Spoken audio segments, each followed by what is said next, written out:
Saya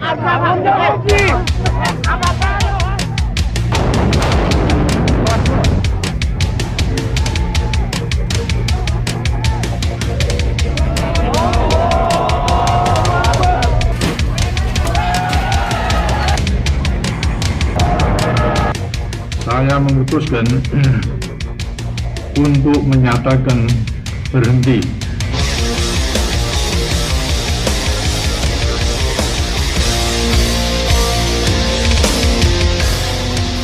Akan memenuhi kewajiban Presiden Republik Indonesia dengan sebaik-baiknya dan seadil-adilnya dengan seluruh-seluruhnya.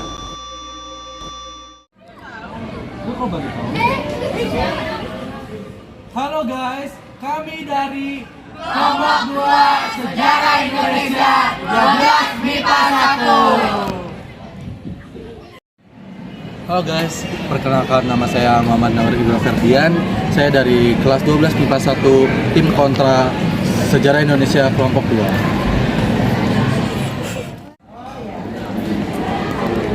Hai guys, perkenalkan nama saya Amalia Rahma dari kelas 12 MIPA 1 tim kontra dari kelompok 2 Sejarah Indonesia. Halo guys, perkenalkan nama saya Vera Dery Santika dari kelas 12 MIPA 1 tim kontra kelompok 2 Sejarah Indonesia. Halo guys, perkenalkan nama saya Inayatul Maulana Putri dari kelas 12 MIPA 1 tim pro kelompok 2 Sejarah Indonesia. Hai guys, nama saya Doni Kusuma dari kelas 12 MIPA 1 tim pro Sejarah Indonesia kelompok 2.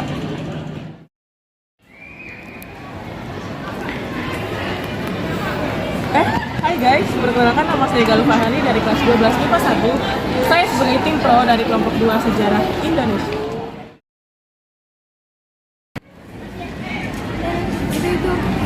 Halo guys, perkenalkan saya Tia Rohoidunisa dari kelas 12 MIPA 1 sebagai moderator dari kelompok 2 Sejarah Indonesia. Halo guys, saya Sheila Fiamas dari kelas 12 MIPA 1 kelompok 2 Sejarah Indonesia dari tim kontra. Halo, perkenalkan nama saya Joni Renal Lubis dari 12 MIPA 1. Saya sebagai tim pro kelompok 2 Sejarah Indonesia. Assalamualaikum warahmatullahi wabarakatuh. Halo, apa kabar semuanya? Semoga selalu dalam keadaan sehat dan tetap bersemangat. Selamat datang di podcast kelompok 2 kelas 12 MIPA 1 Sejarah Indonesia. Perkenalkan, saya Tiara Hoirunisa sebagai moderator dalam acara diskusi hari ini. Kira-kira teman pada tahu gak tema diskusi hari ini? Ayo, ada yang bisa tebak? Ya betul, tema diskusi hari ini kita akan membahas mengenai sejarah, lebih tepatnya pada masa Orde Baru. Pasti kalian sudah tidak asing dengan kata Orde Baru. Tapi sebenarnya apa sih masa Orde Baru itu? Masa Orde Baru adalah sebutan bagi masa pemerintahan Presiden Soeharto. Orde Baru dipimpin oleh Presiden Soeharto selama 32 tahun. Lahirnya masa ini diawali dengan dikeluarkannya Super Semar, yaitu Surat Perintah 11 Maret 1966. Sistem pemerintahan pada masa Orde Baru itu presidensial, dan dengan bentuk pemerintahan republik dan Undang-Undang 1945 itu sebagai dasar konstitusinya. Untuk membahas lebih lanjut mengenai kebijakan-kebijakan pada masa Orde Baru, kita akan mulai sesi diskusi dengan beberapa narasumber. Dari tim pro ada Galuh Fahrani, Inayatul Maulana Putri, Joni Renaldi, dan Doni Kusuma. Dari tim kontra ada Sheila, Muhammad Nuril Ibra, Amalia Rahma, dan Vera Dery Santika. Baik, langsung saja kita mulai. Seperti yang kita ketahui, pada setiap masa pemerintahan itu punya kebijakannya masing-masing. Pada kesempatan ini, kita akan mendiskusikan mengenai kebijakan yang ada pada masa pemerintahan Orde Baru. Kebijakan politik. Pada saat itu, pemilu yang sudah diatur melalui MPR 1967 yang menetapkan pemilu akan dilaksanakan pada tahun 1971 ini berbeda dengan tahun 1955. Pada pemilu ini, para pejabat pemerintah hanya berpihak kepada salah satu peserta pemilu, yaitu Golkar. Mari kita tanya bagaimana pendapat menurut kedua tim. Menurut pendapat saya, pelaksanaan pemilu 1971 menganut sistem perwakilan berimbang sel-sel daftar menikah. Maksud dari sistem itu adalah besarnya kekuatan perwakilan organisasi dalam DPR dan DPRD berimbang dengan besarnya dukungan pemilih yang memberikan suaranya kepada organisasi peserta pemilu dan atau partai politik. Izin menambahkan sedikit. Menurut saya tujuan pemilu 1971 itu baik, yaitu menciptakan kehidupan politik bangsa Indonesia yang demokratis setelah tragedi politik 30 September 1965. Ya, betul. Pemilu 1971 mengusung misi untuk menciptakan kehidupan politik bangsa Indonesia yang demokratis pasca kericuan politik 1965. Nah, izin menyanggah pendapat dari Saudara Doni tadi. Menurut saya, ajang yang seharusnya menjadi pesta demokrasi itu justru dibuat sedemikian rupa untuk memenangkan Golkar. Izin berpendapat dan menambahkan dari saudari Vera. Betul apa yang dikatakan Vera. Namun sayangnya pemilu direkayasa dengan cara-cara yang justru anti demokrasi. Berbagai aturan dan tata cara dimanipulasi untuk memenangkan Golkar sebagai mesin politik rezim Orde Baru. Izin menyanggah dari pernyataan seorang Ibra. Memang apa buktinya pemilu 1971 dimanipulasi? Izin menjawab pertanyaan saudara Doni. Jika dikutip dari Kompas.com, Anhar Gonggong menyebut Golkar sudah diperkirakan menang kendati baru pertama kali ikut pemilu. Ormas inilah menjadi kendaraan politik Soeharto dan Orde Baru. Ditambah lagi, ABRI dengan seluruh jaringannya seperti PGRI, pegawai negeri, serta birokrasi di semua tingkat menjadi alat untuk memobilisasi rakyat dan pusat sampai ke desa-desa agar memilih Golkar. Izin menambahkan dari saudara Sheila, tak hanya itu, para pejabat departemen dalam negeri dikerahkan menjadi panitia. Jaring pemerintahan bergerak dengan memberikan uang kepada seluruh masyarakat agar memilih Golkar. Tempat pemungutan suara dijaga dengan ketat oleh aparat kepolisian dan tentara. Selanjutnya, kebijakan dalam bidang ekonomi. Kebijakan ekonomi di masa pemerintahan Presiden Soeharto saat itu, Indonesia menganut sistem kurs tetap, sehingga nilai tukar rupiah terhadap sejumlah mata uang asing ditetapkan dan diatur pemerintah. Bagaimana pendapat menurut kedua tim? Izin menjawab. Dalam sistem nilai tukar tetap, mata uang suatu negara ditetapkan secara tetap terhadap mata uang asing tertentu. Contohnya, mata uang rupiah ditetapkan secara tetap terhadap dolar Amerika Serikat atau US dollar. Izin menambahkan, keunggulan menggunakan sistem kurs tetap adalah kegiatan spekulasi mata uang sangat sempit dan intervensif aktif pemerintah dalam mengatur nilai tukar sehingga tetap stabil. Izin menambahkan dari saudari Naya, pemerintah juga mempunyai peranan penuh dalam kontrol devisa dan kepastian nilai tukar depan. Izin menyanggah dari saudara Joni. Dari sisi nilai tukar, pada masa pemerintahan Soeharto itu, dolar Amerika Serikat berada di kisaran 2000 sampai 2500. Karena Indonesia belum menganut rezim kurs mengambang. Orde Baru kala itu tidak mau tahu dolar Amerika harus bertahan di level itu. Baik, betul apa yang dikatakan oleh saudara Indra. Akibat dari kebijakan kurs tetap itu, mata uang rupiah terkesan stabil. Padahal di balik itu arus kas negara mulai tergerus lantaran menutupi defisit akibat kebijakan tersebut. Izin menambahkan dari saudari Sheila, krisis ekonomi yang terparah itu terjadi pada masa pemerintahan Presiden Soeharto. Dan hal itu terjadi hanya 1 tahun, yaitu pada tahun 1997 sampai 1998. Peristiwa ini disebut-sebut menjadi penyebab utama tumbangnya masa Orde Baru setelah beliau berkuasa selama 32 tahun. Izin menyanggah pernyataan dari Amalia. Memangnya kebijakan sistem krus tetap apa yang menyebabkan krisis moneter 1998? Baik, izin menyanggah dari pertanyaan saudara Doni Kusuma tadi. Ya, betul sekali, itu salah satunya karena kebijakan itu cadangan devisa Indonesia. Nah, terus tergerus untuk menjaga kurs. Akhirnya sebuah pemerintah membuka rupiah menjadi kurs mengembang. Akhirnya dolar Amerika Serikat mulai merangkak naik ke 4.000 rupiah. Akhirnya tahun 1997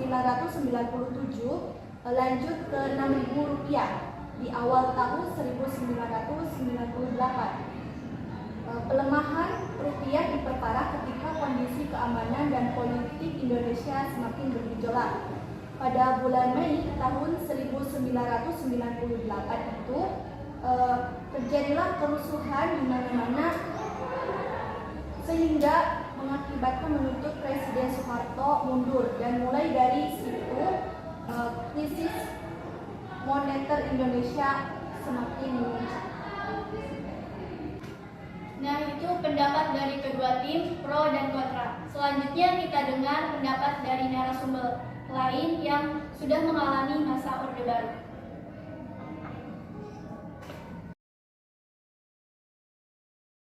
Bagaimana kondisi pada masa Orde Baru?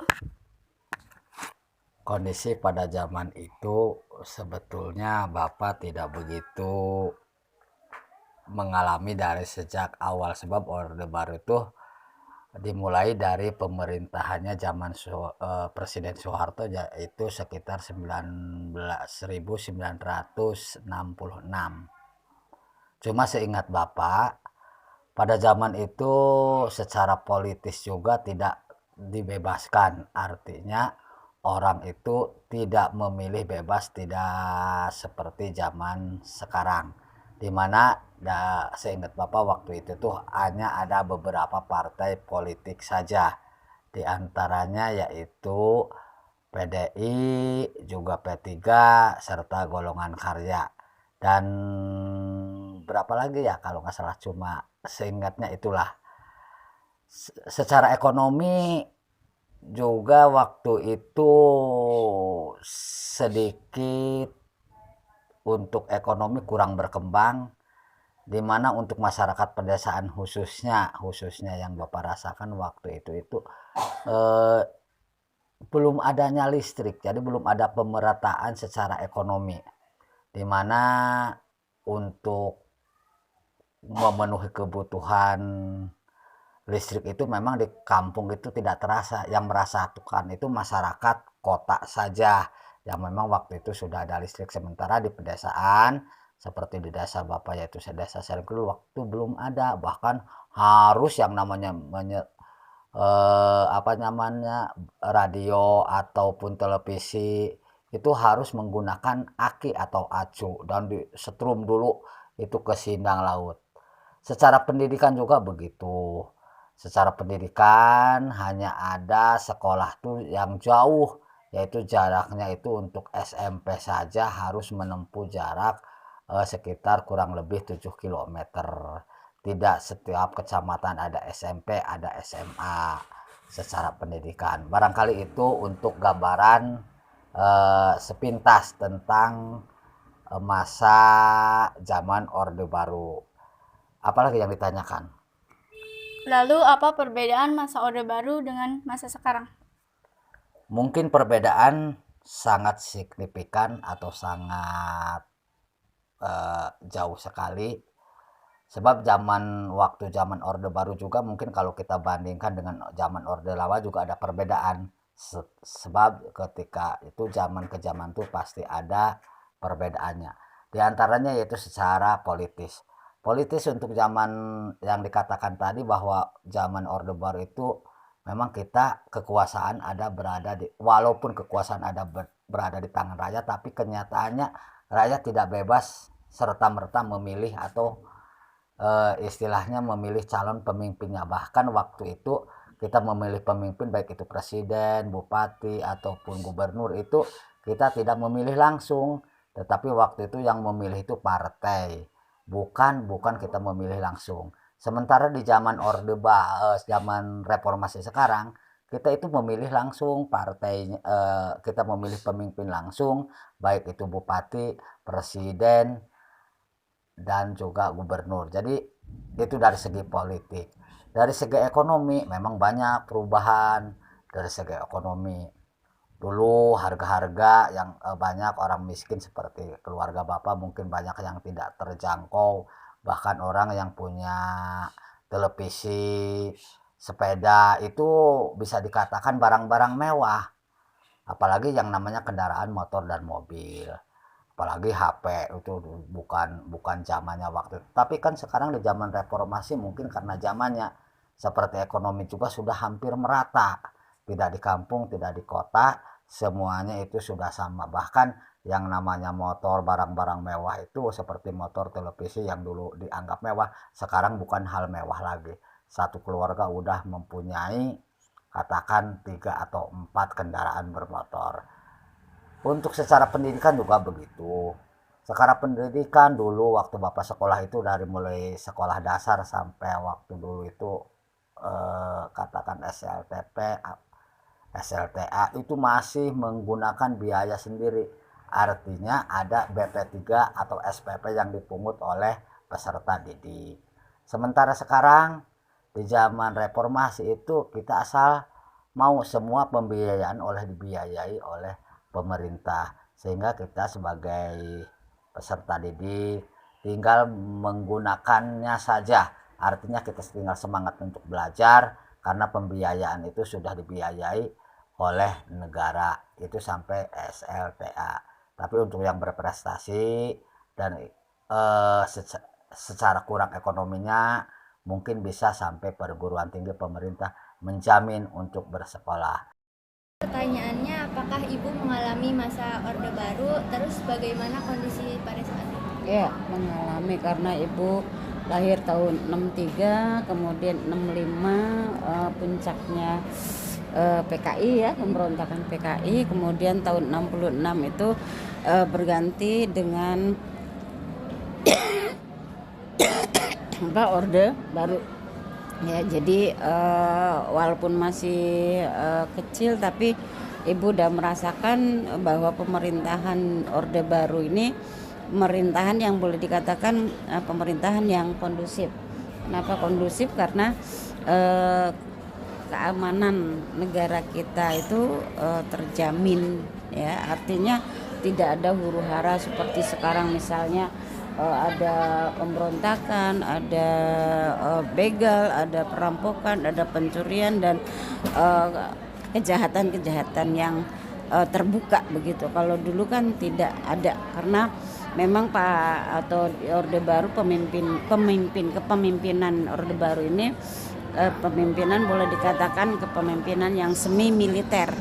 Artinya bahwa dulu di MPR itu ada anggota purnawirawan ABRI yang masuk di dalamnya, sehingga ini bisa menguntungkan dalam artian Pak Harto bisa menentukan untuk menunjuk kepala-kepala daerah orang-orang yang dari purnawirawan ABRI ya, sehingga di setiap daerah itu terkendali begitu. Jadi tidak ada yang namanya pungli, tidak ada yang namanya premanisme ya, sehingga dalam artian negara ini atau masyarakat merasa aman. Kemudian di samping dari keamanan bahwa kesejahteraan pun untuk masyarakat ya barangkali tidak pernah ada huru-hara yang bentrok atau yang demo kenaikan harga dan lain sebagainya, karena memang Pak Harto atau pemerintah itu memberikan subsidi kepada pada masyarakat dalam artian seperti BBM, kemudian bahan-bahan pangan yang lainnya, bahkan Pak Harto berhasil dengan program transmigrasinya ya, dengan tujuannya adalah memeratakan penduduk, tidak hanya di satu pulau saja. Dulu kan Pulau Jawa itu terpadat, sehingga Pulau Sumatera, Kalimantan dan lain sebagainya masih kosong, sehingga itu ada program transmigrasi, di mana program transmigrasi itu kalau mereka yang ikut program transmigrasi diberikan lahan, kemudian dijamin dalam waktu beberapa bulan sebelum berhasil. Jadi kalau sudah berhasil mereka akan dilepas oleh pemerintah, dan itu ternyata banyak yang berhasil ya. Karena apa? Karena banyak orang-orang yang memang ya, ada juga yang tidak berhasilnya karena malesnya itu, tapi kalau yang tekun dan lain sebagainya itu, nah itu juga bertujuan untuk dalam sosiologi akulturasi budaya, campuran budaya, artinya orang yang dari Pulau Jawa yang bercocok tanam kemudian memberikan pelajaran kepada mereka yang di luar. Maksudnya pribumi ya, seperti itu. Misalnya di Sumatera, orang Sumatera yang tidak bisa bercocok tanam, kemudian dengan adanya orang Jawa bisa belajar bercocok tanam. Kemudian juga keluarga berencana dan juga buta huruf, pemberantasan buta huruf ya. Kemudian juga memang ada sisi negatifnya, yaitu dalam hal demokrasi. Demokrasinya memang tidak sesuai apa yang diharapkan, artinya tidak sesuai dengan amanah yang ada dalam Undang-Undang Dasar 1945. Artinya demokrasinya yang demokrasi yang boleh dikatakan dilepas kepalanya tapi ditarik ekornya, begitu. Artinya boleh berkreasi tapi tidak boleh seperti ini. Jadi pers juga pers pemerintah, kemudian televisi juga televisi sudah punya pemerintah atau sudah melalui sensor-sensor yang ketat, yang tidak bisa seenaknya saja. Seperti sekarang ini kan banyak sekali TV swasta yang bebas untuk menyiarkannya, barangkali itu. Ada lagi pertanyaan? Untuk ada nggak kerasa perbedaan yang paling menonjol dari masa itu sama? Sangat berasa. Ya misalnya dulu kita tidak pernah takut ya, perjalanan jauh tidak pernah takut, perjalanan malam juga tidak pernah takut karena aman.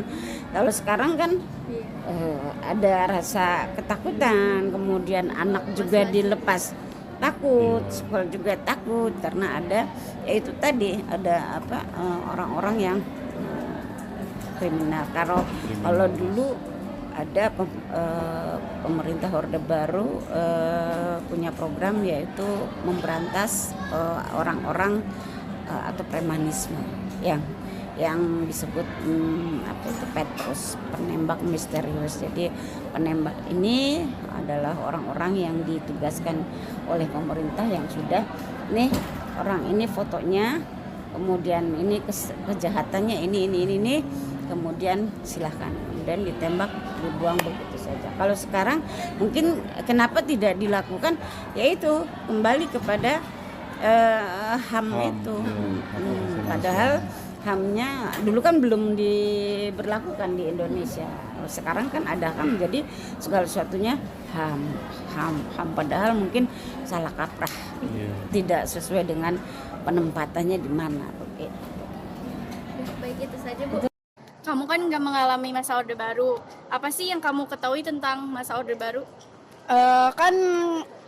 Aku nggak ngalamin nih Orde Baru. Jadi aku dengar dari cerita-cerita orang tuh kalau pada masa Orde Baru tuh kayak misalkan Soeharto kan banyak nindas gitu ya. Bukan nindas sih, kayak maksudnya banyak mahasiswa yang hilang juga. Kayak pokoknya pers tuh dilarang banget kan pada masa itu. Aku taunya itu. Tapi sekarang ini aku kayak ngeliat gitu loh, banyak banget orang-orang yang kayak bilang padahal enakan zamannya Soeharto dulu gitu kan. Nggak tahu juga sih mana yang benar kan, kita juga aku kan nggak hidup di zaman itu, gitu aja sih. Mungkin emang setiap zaman kan ada plus dan minusnya, gitu aja sih. Oke, makasih. Oke. Apakah Bapak mengalami masa Orde Baru? Bagaimana kondisi ekonomi saat itu dan apa yang terjadi pada saat krisis moneter 1998. Saat Orde Baru itu Bapak hidup di zaman itu. Dan saat krisis moneter tahun 1998, Bapak memang sudah lulus kuliahnya dan itu terjadi krisis di mana-mana. Pertama, pengelolaan pemerintah saat itu terjadi banyak kebocoran dana yang dikorupsi. Maka itu pada krisis moneter saat itu sampai turunnya, lengsernya Presiden Soeharto, Presiden kedua Republik Indonesia karena krisis moneter. Krisis moneter terjadi itu karena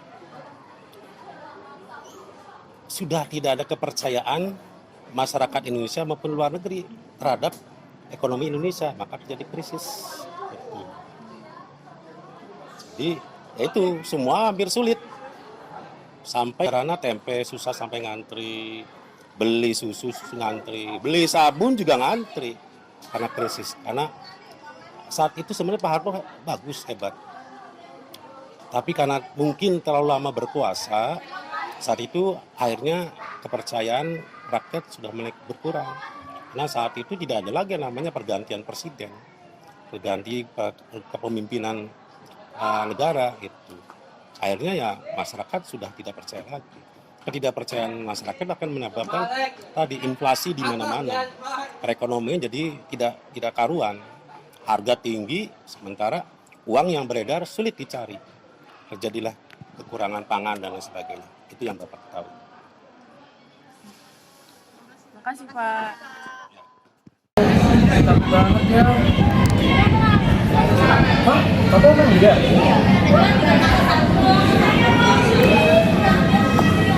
Sekian dari video kami. Kurang lebihnya mohon maaf. Wassalamualaikum warahmatullahi wabarakatuh. Dadah. 1, 2, 3. Kelompok 2, uye!